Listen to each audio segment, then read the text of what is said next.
So nice to see you all here today. So welcome to the Doylestown branch of the YMCA of Bucks and Hunterdon counties. My name is Zane. I'm the president and CEO of the Y here. Our Doylestown branch is one of 6 membership branches that we have across all of Bucks County and Hunterdon counties. Others are located in Quakertown, Fairless Hills, Warminster, Newtown, and Flemington, New Jersey. Our Y is also the home to 7 centers for early childhood education. In Pennsylvania, our centers include our Morrisville Center, which has pre-K counts classroom, New Britain, New Hope, Newtown, and Quakertown. In New Jersey, our education centers are located in Clinton and Milford. All of our centers serve children from infancy through pre-kindergarten. This September, we will be adding a new pre-K counts classroom in our Quakertown branch. In the summers, our early learning centers become an age-appropriate summer camp for our Growing Up Wild programs. For our children, we offer 6 traditional outdoor summer camp locations in Bucks County and 3 in Hunterdon County. You can see the tents going up out front here. There will be about 800 kids running around this campus very shortly. In total, our early child care programs serve roughly 1,200 children and are expected to serve nearly 5,000 campers this summer. Specifically in Bucks County, during the school year, we serve nearly 400 children in our child care programs and more than 3,500 in our summer camps, keeping in mind that summer camp is also child care.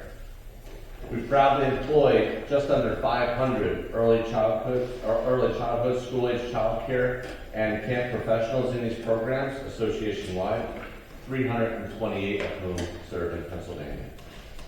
We are fortunate to have Dan O'Brien, Policy Manager, Education and Family Stability with Children First with us here today to speak more about the crisis facing child care providers in Pennsylvania and the important work Children First is doing to make this a priority in the Commonwealth. Thank you for asking us to host. Thank you very much for being here, and I'll welcome Dan O'Brien.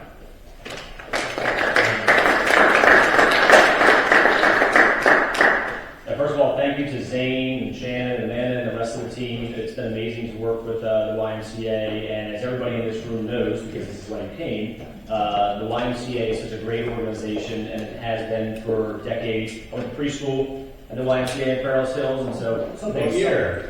1990. I was 1971. We just missed each other. But I somewhat turned out okay, so there's some good results that came out of it. But I'm from Children First, and Children First is an advocacy organization, and it's right in our name. We try to make sure that the state puts children first when they're investing in budgetary issues, in educational policies, and so we work with partners in various coalitions across the state. And one of our partners is here today, Ready Nation, in the Start Strong PA campaign. We also work in the Pre-K for PA campaign, and these are all part of a statewide coalition under the umbrella of the Early Learning PA. And really, in this line of our work, our goal is to ensure that families have access to early childhood education. Not only for the development of their children, but so parents can go to work. And we would not be able to get this work done without our partners. We would not be able to get this work done without our local partners like the YMCA and other great organizations that really are more on the ground and serving people throughout Bucks County. So I just want to thank the YMCA. I want to thank everybody who has attended. We have a few special guests today. We have many business leaders who were able to show up today, so we very much appreciate it. We also have Mayor Ernie West from Doylestown. We have Council President Jack O'Brien, his great last name. And we also have from Council Curtis Calvo, we really appreciate it. We also have from Representative Tina Davis's office, Brian's in the back, thank you Brian. And for Representative Tim Brennan's office, we also have Carol that's here too. So really appreciate everybody showing up. And so what we'll do is we'll get started into the program. So I want to introduce Steve Doster, the State Director for Ready Nation.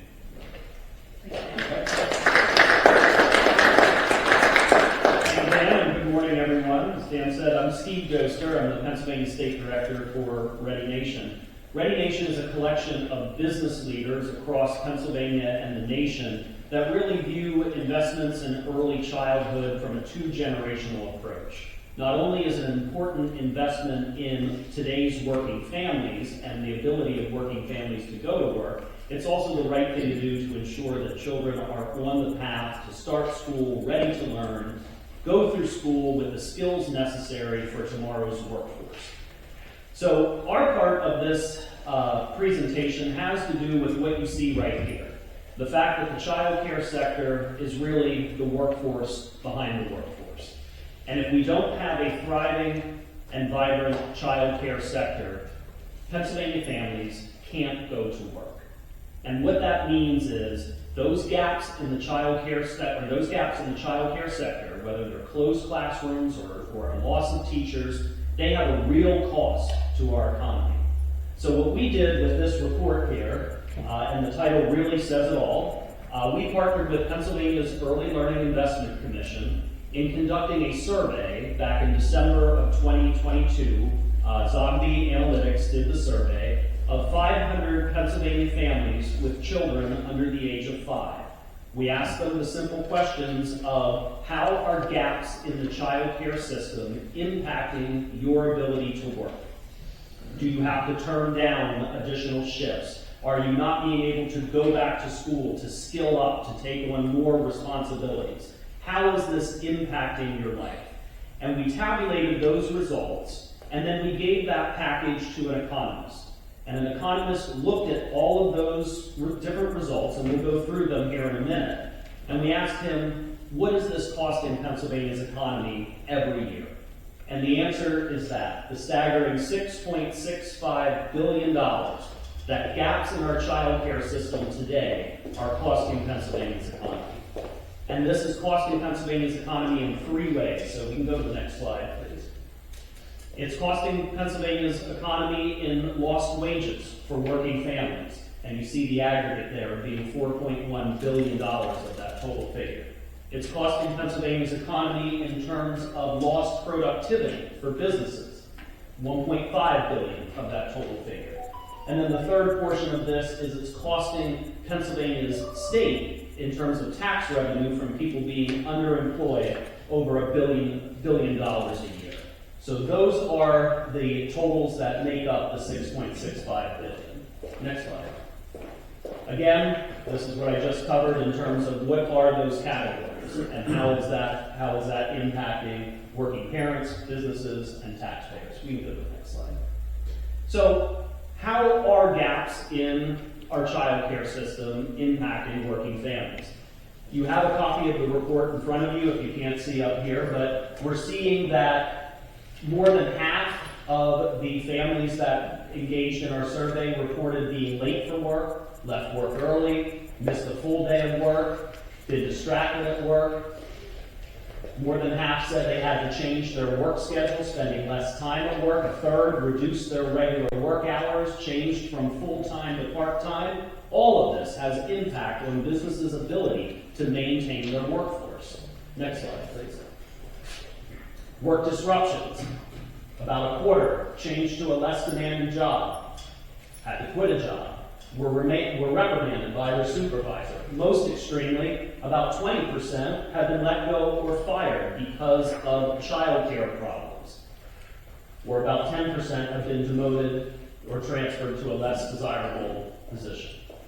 In terms of skilling up to better opportunities, better jobs, you can see how gaps in the child care system have diminished career pathways. 38% turned down a new job offer. About a third turned down further education or found a new job more compatible with child care.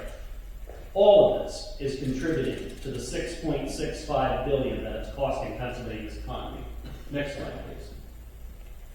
The interesting thing about this report was this was actually an updated report from a similar one that we did in 2019 before the pandemic. In that report, we did the same process. We asked people, how are gaps in the child care system impacting your ability to go to work? And what we found in the comparison from 2018 to 2022 was frankly staggering. I'll just summarize these. Parents reported that child care problems have caused them to be demoted 6 times more often in 2022 than in 2018. Child care problems caused parents to have pay or hours reduced 3 times as often. Turning down a new job offer, missing a full day of work, quitting a job, being reprimanded by a supervisor, and being late for work were all 10 or more percentage points higher in 2022 than 2018. This is on page 11 of your report if you'd like to do a deeper dive. The annual economic impact in 2018 for children under the age of 5 was $3.5 billion. It was costing our economy $3.5 billion annually in 2018. 2022, 2023, that number is now at $6.65 billion. What happened during those years? Our child care sector went into deeper crisis. Our concern is that if we don't do something to pull out of this child care crisis, what does that $6.65 billion number become down the road? Does it become $10 billion? Does it become $12 billion? That's what we're concerned about, and that's why we're here. And I'd like to turn it over to my Miksic now from Children First, who is going to talk more of why the child care sector is in crisis and what is driving this crisis. Thank you, Steve. Before I begin, I'd like to recognize Nancy from Senator Sanders' office. Thank you for joining us this morning. Oh, that is great. Yeah. Okay. Thank you. So I like to start with the good news. The good news is that early childhood education has never been more popular. It's never been seen as more important than it has been now. So we did a poll, Susquehanna did a poll recently in February of 2023 and found that 98% of Pennsylvania voters believe that early childhood education is important. And you'll see the stats on the signs next to me. 78% believe that we should be increasing state funding to support child care and pre-K programs, and 81% favor allocating more funds to supplement the wages of child care workers. And these, the voters that were polled were made up of both Republicans and Democrats and independents. So across the board, there's a unified belief that we should be investing in early childhood education. Next slide. Unfortunately, despite the popularity of early childhood education, the child care sector right now is in crisis. So we did a survey, and also in February of 2023, and found that across the state, 84% of programs were facing staffing shortages. Almost 4,000 positions in child care are left open, and 38,000 children were on wait lists in child care programs, pre-K programs, and Head Start programs. An additional 30,000 children could be served if those staffing positions were filled. Next slide. Bucks County has not been spared from this child care crisis. Right here, we see that 93% of programs are facing a staffing shortage. There are almost 200 open positions, and 1,000 children in Bucks County are sitting on wait lists. That means there are almost 1,000 families that are unable to go to work because of the child care crisis. Next slide. So, given the scope of the child care crisis, we wanted to dig deeper into why the crisis is happening. We've known historically, based on national data, that the wages of the sector are very low. Unfortunately, that data is not as precise as we'd like to have. And so we conducted what we believe to be the most comprehensive wage study of the child care sector that's ever been done. We partnered with the state's Office of Child Development and Early Learning and the Department of Labor and Industry to do this study. And we were able to match demographic information from the Office of Child Development and Early Learning with wage data from the Department of Labor and Industry. So for people who don't know here, the Department of Labor and Industry gathers wage data for the purposes of unemployment. So that gets as precise as we possibly can to what people are actually earning in the workforce. In addition to that, we also did a qualitative survey of over 3,000 early childhood educators to learn more about what these low wages mean for their everyday lives. Next slide. What we found was really, really concerning. Across the Commonwealth, the average wage in 2021 for an early childhood teacher was only $12.43. In Bucks County, they're earning a little bit less than that, $12.31, which right now covers only about 70% of the cost of living.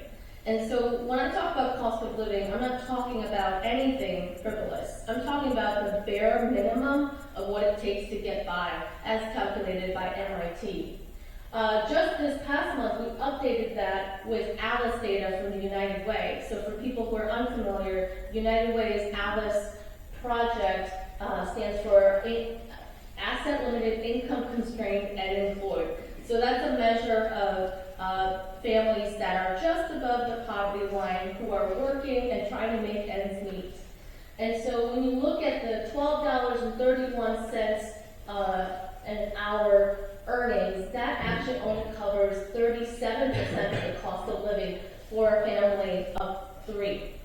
So it's the situation is even more dire if you're trying to raise a family in Bucks County.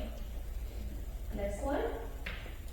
We also compared the earnings of an early childhood teacher to other service industries that have similar demographics. So early childhood education is a workforce that's largely made up of women. So we looked at other sectors that are also dominated by the female workforce. So retail, housekeeping, hairstylists, home health aid, and then also even landscapers, which is a pretty male-dominated sector. And you can see here that early childhood teachers are making less than all of those sectors. When you compare early childhood teachers' salary to the salary of a kindergarten teacher, and we did that because they have similar credentials and similar job duties, they are making more than twice what kindergarten teachers are making more than twice what an early childhood teacher is making. So we looked across the state of Pennsylvania at the cost of living and what early childhood educators are making. And I don't need to go into every county here, but you can basically see that across almost every county in the Commonwealth, the earnings of an early childhood teacher does not meet the cost of living.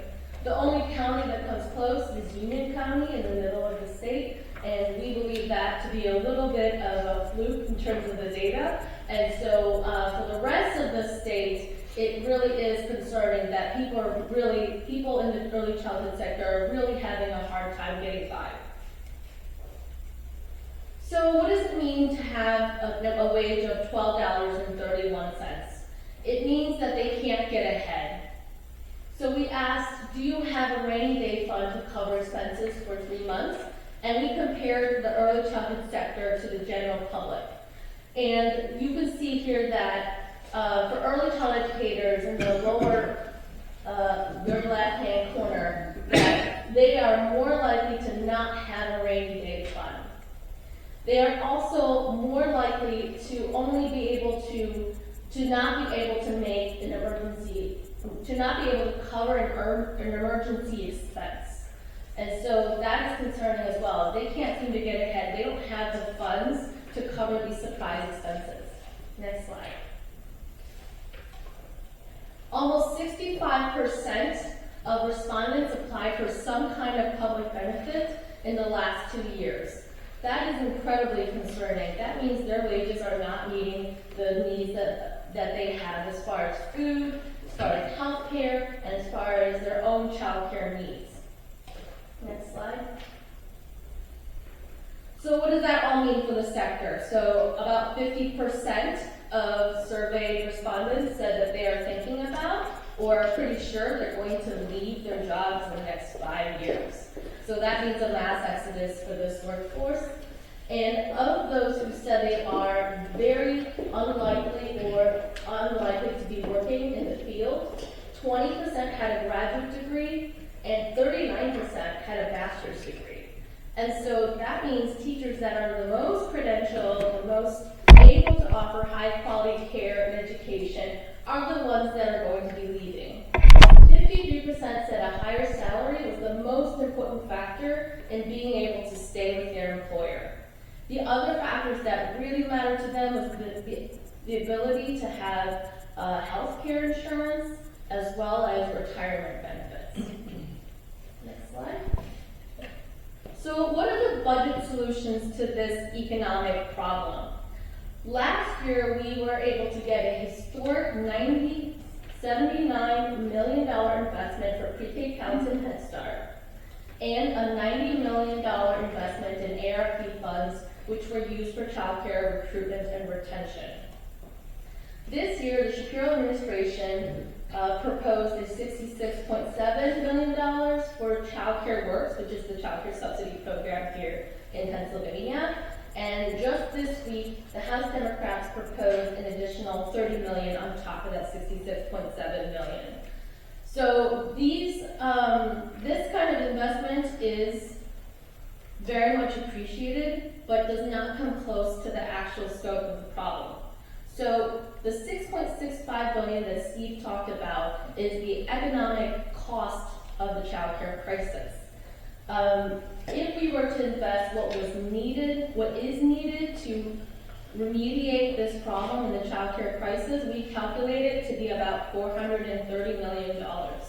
And that's based on 45,000 workers here in the state of Pennsylvania. And that would bring up a bachelor's degree teacher to $21 an hour, a teacher with an associate's degree up to $17 an hour, and someone with a high school diploma up to $15 an hour. So you can see here the $66.7 million and the $30 million, while very much appreciated and very much able to support the early childhood sector, does not come close to what is actually needed to keep the workforce stable.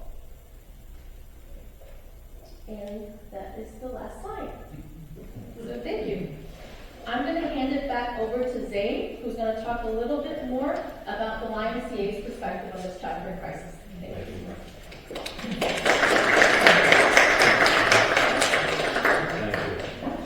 Staggering statistics, and a far gap from what's needed, obviously. So as the President and CEO for Bucks and Hunterdon counties, I also chair the Pennsylvania Alliance of YMCAs. I'd like to give you the perspective of the YMCAs, as we are the largest child care provider in the county and across the state. So we know that even prior to the pandemic, there's a history of salary inequity in the child care field. It takes a special person, obviously, to do these jobs. Over the years, licensing, registration, as well as state quality rating systems demand that our child care professionals achieve higher educational credentials than they had in the past. Rightfully so, attracting and retaining employees with degrees and certifications requires competitive salaries. This isn't easy and creates a financial burden that impacts tuition and fees that are necessary to operate a high-quality program. And so the tuition and fees booked for the families make it more difficult to afford our programs. We also know that coming out of the pandemic, the crisis we just described only became more challenging. My shared statistics from all child care providers across the state and from Bucks County.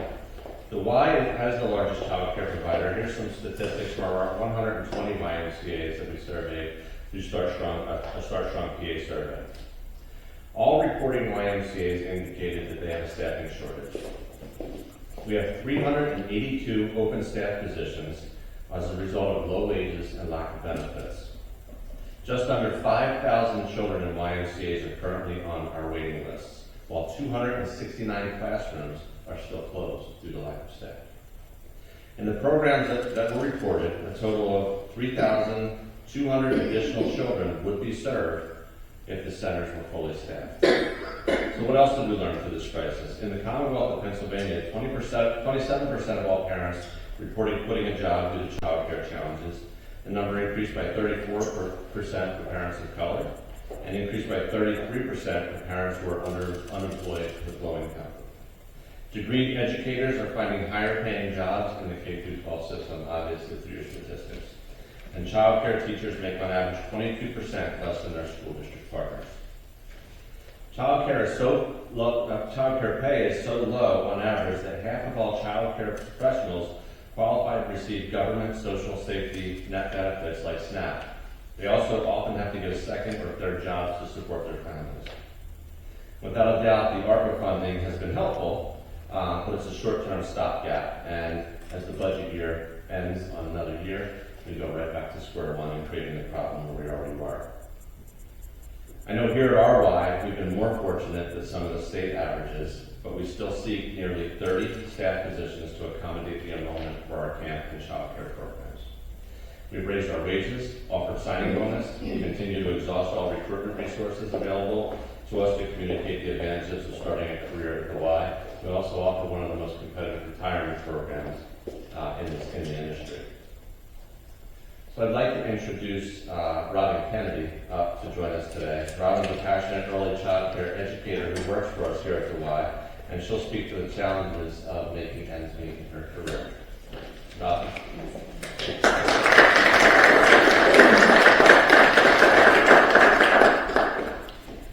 As Zane said, I'm Robin Kennedy. I'm a preschool teacher at the Newtown branch of the YMCA, and I've been involved in early childhood education for over 40 years. I'm passionate about the field and appreciate the opportunity to speak about it today. I'm used to speaking to people about this size, actually. It's really different. I first want you to know that this career was a choice. I had a wonderful teacher, a child development teacher, and I was sold. To learn about the human brain development and how the brain responds to activities is fascinating. Why and how children respond to these experiences and how that impacts future learning is amazing. I often hear from people how much fun it must be to play all day. Or, and I also hear that I do this work because I love it, not because of the pay. As those statements are both in part true, I will tell you why I do this work. I feel that it is extremely important to the children, families, and the community around us. While it looks like fun, it is hard. Time-consuming and extremely skilled work. To watch children discover something new, learn about themselves and the world around them makes it all worth it. The difficult issues that face early childhood educators are many. First, I feel that there's a lack of respect for early childhood teachers. Playing with blocks, planting seeds, or supervising children on the playground gives a perspective of easy work. Anyone can do it. But to teach about gravity, structures, and balance is not easy. To teach how a seed takes the nutrients and mass from dirt, rain, and light to grow into a flower is not easy. And to supervise children as they learn to run, climb, jump is definitely not easy. Another challenge facing early childhood teachers is salary. This is what we are here to talk about. In this profession, pay is overwhelmingly low. It has been not a sustainable wage at any time in my career over 40 years. I raised 2 children of my own on this salary. For over 12 of those years, I worked 2 jobs, one from 7 to 3 in the afternoon and one from 3:30 to 8, 5 days a week, just to put food on the table and keep the lights on. Most of the time going without the essentials. Like I said, we went without heat, we went out without car repairs. I've seen many initiatives come and go to make wages higher for early childhood educators, but to no avail. And I'm hopeful that this will change. The third challenge facing early childhood educators is the lack of supplies. Supplies provided by schools rather than by teachers themselves. I myself have a huge collection, over 500 books right now, and other things to sustain my classroom. Many teachers do this, taking money out of their already small salaries so the children they teach can experience important and well-constructed lesson plans. As salaries have always been an issue, I see now that it's impossible to get people to choose this as a career. Over the last few years, to get quality teachers or to retain teachers is impossible. I've seen over and over again people come into the field and quickly leave because it's just not sustainable. Now it's hard to get anyone to even apply. Young people coming out of school and having loans to pay cannot accept a starting salary that is offered. My own daughter has the same passion for early childhood as I do, but watching me deal with low salary, she decided to go in a different direction. She reaches many children in her work as a children's librarian, and she was able to secure a salary that was sustainable. And she could have been a wonderful early childhood teacher. She just could not make that choice knowing the long-term obstacles and sacrifices that becoming one would have meant. We need early childhood educators to be a sustainable education, we need early childhood education to be a sustainable career choice. Early childhood teachers are already struggling, but soon, if things continue the way they are now, the industry itself is suffering. And that means that everything we have to offer today, everything we offer to children and their families and the community around us, will be short supply tomorrow. So thank you so much.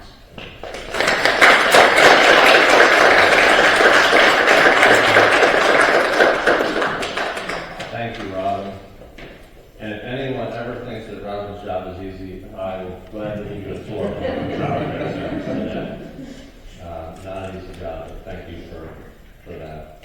I'd also like to welcome Heather Cronin up to speak. She's a parent at our child care center in New Hope, who at one point had 4 children in the program. Heather's here to share with us her perspective on feeling confident and secure in the safety and quality of her children's education and care while working to pursue a career. So Heather.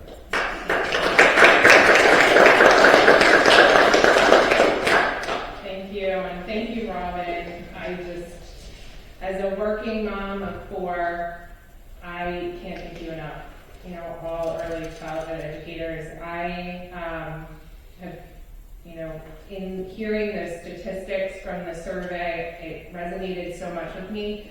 I'm not nearly as prepared as Robin, I don't have any notes, but in hearing the results of that survey, I've been written up for being late to work as a result of my children. I've given up a lot in my career, recognizing that my children needed stable childcare. And being a working mom of 4 kids, I often get that, why are you working? Shouldn't you be home? And the reality is that I am a better mom because I am a working mom. And I wouldn't be a good mom if I was 100% in the role. And I know that. And I have the children with that in mind. I knew that I needed good childcare. And quite honestly, every time I went on maternity leave, I would always get that pressure of, are you really coming back to work? And the reality for me, in a role, I work in healthcare, and I'm an educator myself in a different role. I'm faculty at Arcadia University now. I've worked my way up to a position that works really well for being a working mom, because now I have better breaks for my kids. But before I got into this realm, I always had to worry. Every single day that I took off meant that I wasn't going to be able to go on vacation. Or when I did go on vacation, I would have to work during those days because I didn't have the PTO in order to spend with my children. And every year between Christmas and New Year's, there's no child care, right? So, those struggles and understanding that, you get that pressure as a working mom that you should be home with your children. But for me, what was really important is my children being in a really good childcare situation with educators that just cared so much for them and for their development. And when the pandemic hit, I was first, right? Everybody looked at me on my group and said, well, you're going to be the one that's going to be furloughed because you have children and therefore you need to stay home. And I was in a really lucky situation that I was pregnant when the pandemic hit. And so I was able to kind of fight for my job. And I did just that. Tooth and nail, fought to stay and not be furloughed from my job for 2 months so that I could go on a break. My break was my maternity leave. And I had to do that because if I didn't do that, I was giving it up. And if I gave up my position, they were going to give it to someone else. And in a healthcare field that you have an administrative role is really not common. And the reality was, if I was in a full-time treating role, then I would never be able to actually meet the numbers that I needed to meet because I have 4 children. And let me tell you, they don't all get sick on the same day. Okay? Having that reliable childcare is just really important to me. And I've been fortunate that I have really great people helping my children develop and watching them at the end of the day and their excitement for what they learn that day, brings me a lot of joy. And I love what I do. I'm really grateful for the child care. I don't even want to think about how much money I have spent in child care over the last 8 years, but 4 children full-time, it's been a lot. I appreciate your time today. Thank you.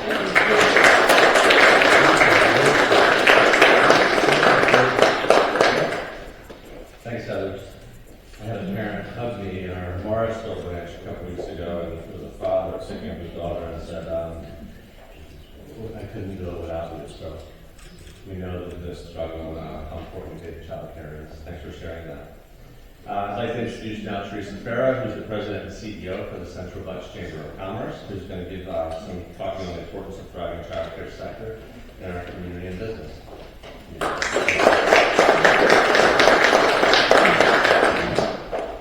Hello, everyone. Thank you to Zane and the team here at Provide for inviting me.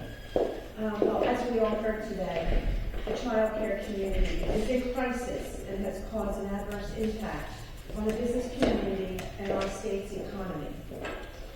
In February 2023 survey by the Stay Strong PA campaign that Mike spoke to us about earlier, nearly 1,100 providers reported 4,000 child care staff vacancies and waiting lists of 38,000 children. Since the onset of COVID-19 pandemic, nearly 2,000 child care programs across the state of Pennsylvania have closed permanently. This has led to a severe staffing crisis, plaguing the industry, in turn affecting businesses and families statewide. Without a healthy child care system, tax revenue declines, workers leave jobs, and economic production suffers.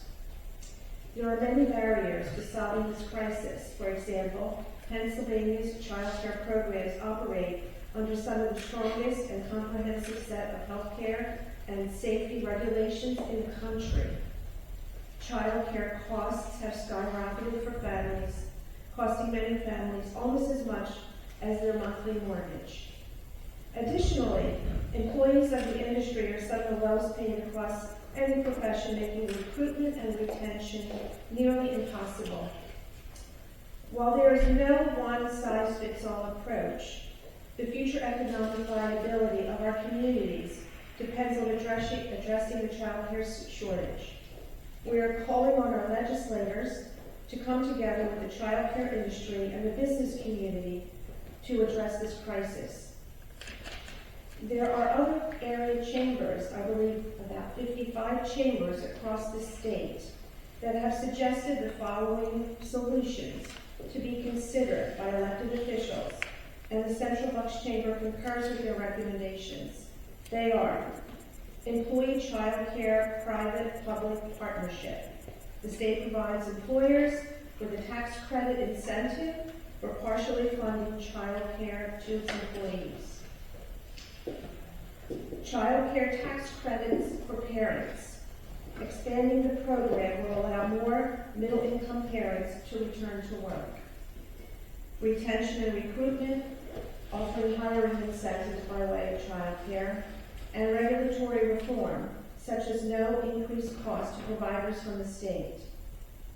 The Central Bucks Chamber of Commerce believes in advocating for the Children First initiative. I'd also like to acknowledge many other regional chambers who we are partnering with, in particular the Chester, Delaware, and Westmoreland County chambers. The Central Bucks Chamber pledges its full support to help mitigate the gap in the challenged child care system. Thank you, everyone.